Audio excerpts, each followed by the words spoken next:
அனைவருக்கும் வணக்கம். நம்ம daily prelims and mains point of வியூல கரண்ட் அஃபேர்ஸ் ஆர்டிகல்ஸ் பார்க்குறோம். இன்றைக்கி என்ன ஆர்டிகல்ஸ் இருக்குது அப்படிங்கிறத பார்ப்போம். முதல்ல பார்த்தோம்னா உலக புகழ்பெற்ற தபைலா மேதை அப்படிங்கிற நமக்கு ஜாகிர் ஹுசைன் அவர்கள், உஸ்தத் ஜாகிர் ஹுசைன் அப்படின்னு சொல்லுவாங்க. ஸோ அவர் இறந்து போயிட்டார், காலமாகி இருக்கிறார். நியூயார்க்கில் பார்த்தோம்னா மருத்துவ பலனின்றி அவர் இறந்து போயிட்டார். சரிங்களா? ஸோ அவரை பற்றின செய்திகளை தான் இங்கே கொடுத்துருக்காங்க. 1973ஆம் ஆண்டு தான் பார்த்தோம்னா அவருடைய அந்த முதல் இசை ஆல்பம் அப்படிங்கிறது வெளியிடப்பட்டுருந்துச்சு. கிட்டத்தட்ட பார்த்தோம்னா 1988ஆம் ஆண்டு அவருக்கு மத்திய அரசாங்கம் பத்மஸ்ரீ விருது வழங்கி இருப்பாங்க.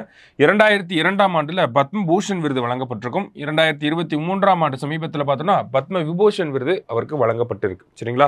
ஸோ இந்த ஒரு டேட்டாவை கொஞ்சம் நல்லா பார்த்து வச்சுக்கோங்க, மேபி ரிஃப்ளெக்ட் ஆகலாம். அடுத்ததாக பார்த்தோம்னா விஜய் திவஸ். அதாவது விஜய் திவாஸ் அப்படிங்கிறத பார்த்தோம்னா 1971ஆம் ஆண்டு இந்தியாவுடைய இராணுவத்துக்கிட்ட கிட்டத்தட்ட 90,000க்கும் மேற்பட்ட பாகிஸ்தானிய இராணுவ வீரர்கள் வந்து சரணடைஞ்சு இருந்திருப்பாங்க. ஓகேங்களா? ஸோ அந்த சரணடைஞ்சதுக்கு அப்புறமா என்ன ஆகுது அப்படின்னு பார்த்தோம்னா பங்களாதேஷ் அப்படிங்கிற நாடு உதயமாகுது, அவங்களுக்கு இண்டிபெண்டன்ஸ் அப்படிங்கிறது கிடைக்குது. ஸோ அந்த ஒரு தினத்தை பார்த்தோம்னா நமக்கு டிசம்பர் 16ஆம் தேதி விஜய் திவஸ் அப்படிங்கிற இந்த தினம் கொண்டாடப்படுது. அந்த ஒரு செய்தியை தான் கொடுத்துருக்காங்க. சரியா? அடுத்ததாக பார்த்தோம்னா எப்படி இருந்தது இந்திய அறிவியல் வளர்ச்சி, இந்த வருஷத்தில் அறிவியல் வளர்ச்சி எப்படி இருக்குது அப்படிங்கிறத கொடுத்துருக்காங்க. ஸோ முதல்ல ஸ்பேஸ் டெக்னாலஜிலேருந்து வராங்க. எக்ஸ்போசாட் அப்படிங்கிறது Jan 1, 2024 லான்ச் பண்ணப்பட்ட ஒரு சேட்டலைட். சரிங்களா? ஸோ அந்த சேட்டலைட்டை பொறுத்த வரைக்கும் பார்த்தோம்னா பிரபஞ்சத்தில் இருக்கக்கூடிய எக்ஸ்கதிர்களை வெளியிடக்கூடிய நியூட்ரான் விண்மீன்கள் போன்ற பொருட்கள், கருத்துளைகள், இந்த மாதிரியான விஷயங்களை ஸ்டடி பண்ணுறதுக்காக அனுப்பப்பட்டுச்சு. ஓகேங்களா? அடுத்ததாக பார்த்தோம்னா பிப்ரவரி மாதம் SSLV D3 அப்படிங்கிறது எர்த் அப்சர்வேஷன் சேட்டலைட் அப்படிங்கிற புவி கண்காணிப்பு செயற்கைக்கோள் அப்படிங்கிறத அனுப்பியிருந்தோம். அடுத்ததாக இன்சர்ட் 3DS அப்படிங்கிற சேட்டலைட் GSLV F14 அப்படிங்கிற வெஹிக்கிளில் வச்சு நம்ம லான்ச் பண்ணியிருந்தோம். சரிங்களா? அடுத்ததாக பார்த்தோம் அப்படின்னா ப்ரோபா 3 அப்படிங்கிற மிஷன் சமீபத்தில் லாஸ்ட் லான்ச்சாக இதுதான் இருந்துச்சு. ப்ரோபா 3 அப்படிங்கிறது யூரோப்பியன் ஸ்பேஸ் ஏஜென்சியோட மிஷன் தான் ப்ரோபா 3 அப்படிங்கிறது. இந்த ப்ரோபா 3யை பொறுத்த வரைக்கும் பார்த்தோம்னா நமக்கு சூரியனில் இருக்கக்கூடிய அவுட்டர் சர்ஃபேஸை ஸ்டடி பண்ணுறதுக்காக வடிவமைச்சிருப்பாங்க யூரோப்பியன் ஸ்பேஸ் ஏஜென்சி. இதை PSLV தான் நமக்கு PSLV C-59 லான்ச் பண்ணியிருப்பாங்க. சரிங்களா?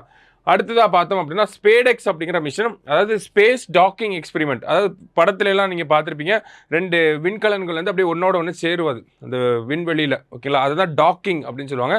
ஸோ இந்த ஸ்பேஸ் டாக்கிங் எக்ஸ்பெரிமெண்ட் அப்படிங்கிறது டிசம்பர் 20ஆம் தேதி நமக்கு இஸ்ரோ நடத்த போகிறாங்க. சரிங்களா? அதுதான் கொடுத்துருக்காங்க. அடுத்து மருத்துவத்துறையில் பார்த்தோம்னா நமக்கு முக்கியமான நிறைய வளர்ச்சிகள் அப்படிங்கிறது ஏற்பட்டிருந்துச்சு. குறிப்பாக பார்த்தோம்னா காசநோயை உருவாக்கக்கூடிய மைக்கோபாக்டீரியம் டியூபர்குலோசிஸ் அப்படிங்கிற இந்த நோய் கிருமியை வந்து ஹைதராபாத்தை சேர்ந்த CSIR செல் மூலக்கூறு உயிரியல் ஆய்வு மையத்தை சேர்ந்த ஆய்வாளர்கள் வந்து கண்டுபிடிச்சிருக்காங்க. என்ன கண்டுபிடிச்சிருக்காங்க அப்படின்னு பார்த்தோம்னா எப்படி நம்மளுடைய இந்த நோய் எதிர்ப்பு மண்டலம் இதுக்காக எதிராக ரியாக்ட் பண்ணுது, இந்த பாதிப்பை ஏற்படுத்துகிறது அப்படிங்கிறதெல்லாம் நமக்கு கண்டுபிடிச்சிருக்காங்க. சரிங்களா? ஸோ இந்த ஆய்வு வழியை என்ன பண்ணியிருக்காங்க அப்படின்னு பார்த்தோம்னா காசநோய் மருந்துகளை தயாரிக்க முடியும் அப்படிங்கிறத கண்டுபிடிச்சிருக்காங்க. இந்தியாவினுடைய 3 கட்ட அணு ஆற்றல் உற்பத்தி திட்டத்தின் மிக முக்கிய கண்ணியான ஈநுழை அணுமின் நிலையம் தொடங்கப்பட்டிருக்கிறது. கல்பாக்கத்தில் தொடங்கப்பட்டிருப்பாங்க. ஸோ பிரீடர் ரியாக்டர் அப்படின்னு நமக்கு சொல்லுவாங்க. சரிங்களா? அடுத்தது நமக்கு institute for stem cell science and regenerative medicine, அவங்க பார்த்தோம்னா என்ன சொல்லியிருக்காங்க அப்படின்னு பார்த்தோம்னா இந்த ஸ்டெம் செல்களை பயன்படுத்தி நிறைய விஷயங்களை வந்து கண்டுபிடிச்சிருக்காங்க. குறிப்பாக பார்த்தோம் அப்படின்னா நமக்கு இந்த ஸ்டெம் செல் ஆராய்ச்சியை பொறுத்த வரைக்கும் பார்த்தோம்னா நமக்கு சமீபத்தில் சைனாவில் பார்த்தோம்னா ஸ்டெம் செல்லை பயன்படுத்தி இந்த டயபெட்டிஸை வந்து கட்டுப்படுத்தியிருப்பாங்க. ஸோ இந்த மாதிரியான நிறைய ஆராய்ச்சிகள் அப்படிங்கிற ஸ்டெம் செல்லில் உலகளாவிய அளவில் போயிட்டுருக்கு. இந்தியாவிலையும் அதற்கான ஆராய்ச்சிகள் தொடங்கப்பட்டு இருக்குது, அதை தான் சொல்லியிருக்காங்க. சரிங்களா? ஸோ அடுத்ததாக பார்த்தோம்னா சென்னை IIT இயற்பியல் துறையை பொறுத்த வரைக்கும் பார்த்தோம்னா பசுமை ஹைட்ரஜனை பிரித்தெடுக்கக்கூடிய இந்த ஒரு தொழில்நுட்பத்தை கண்டுபிடிச்சிருக்காங்க. அதுவும் எதை பேஸ் பண்ணி அப்படின்னு பார்த்தோம்னா நானோ கேடலிஸ்ட்களை உருவாக்கி கடல் நீரை மின் பகுப்பு செய்து, ஓகேங்களா, கடல் நீர்லேருந்து வாட்டர்லேருந்து தான் நமக்கு ஹைட்ரஜன் அப்படிங்கிறது எடுக்கிறாங்க. ஸோ அதை கடல் நீரிலிருந்து எடுக்கிற டெக்னாலஜியை கண்டுபிடிச்சிருக்காங்க சென்னை IITயில். சரிங்களா?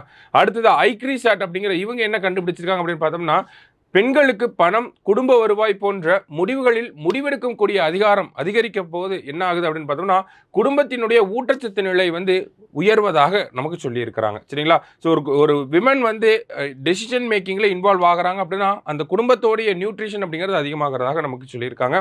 அடுத்தது கான்பூர் IITயை சேர்ந்தவங்க என்ன கண்டுபிடிச்சிருக்காங்க அப்படின்னு பார்த்தோம்னா நமக்கு அதிக வெப்பநிலையிலும் நிலையாக இருக்கும் இன்சுலின் ஒப்பு மருந்து ஒன்றை தயாரித்துள்ளனர் அப்படின்னு சொல்லியிருக்காங்க. ஸோ டெம்பரேச்சர் டிஃப்ரென்ஸ் இருந்தாலுமே இந்த இன்சுலின் கரெக்டாக இருக்கிற மாதிரியான ஒரு விஷயத்தை யார் கண்டுபிடிச்சிருக்காங்க? கான்பூர் ஐஐடி கண்டுபிடிச்சிருக்காங்க. அடுத்ததாக பார்த்தோம்னா தொலைதூர பகுதிக்கும் மின்சாரம் இல்லாத நிலையிலும் மனித இன்சுலின் மருந்தை பயன்படுத்த இது வழிவகை செய்கிறது அப்படின்னு சொல்லியிருக்காங்க. ஸோ மின்சாரமே இல்லாத ஒரு இடத்துல கூட இந்த இன்சுலின் அப்படிங்கிறது பயன்படுத்த முடியும் அப்படிங்கிறத சொல்லியிருக்காங்க. அடுத்ததாக பார்த்தோம்னா வேறு பல சாதனைகள் பெட்ரோல் டீசல் போன்ற எரிபொருள்களுக்கு மாற்றாக இருக்கக்கூடிய ஒரு விஷயம் தான் இந்த ஃபியூவல் செல் அப்படிங்கிறது.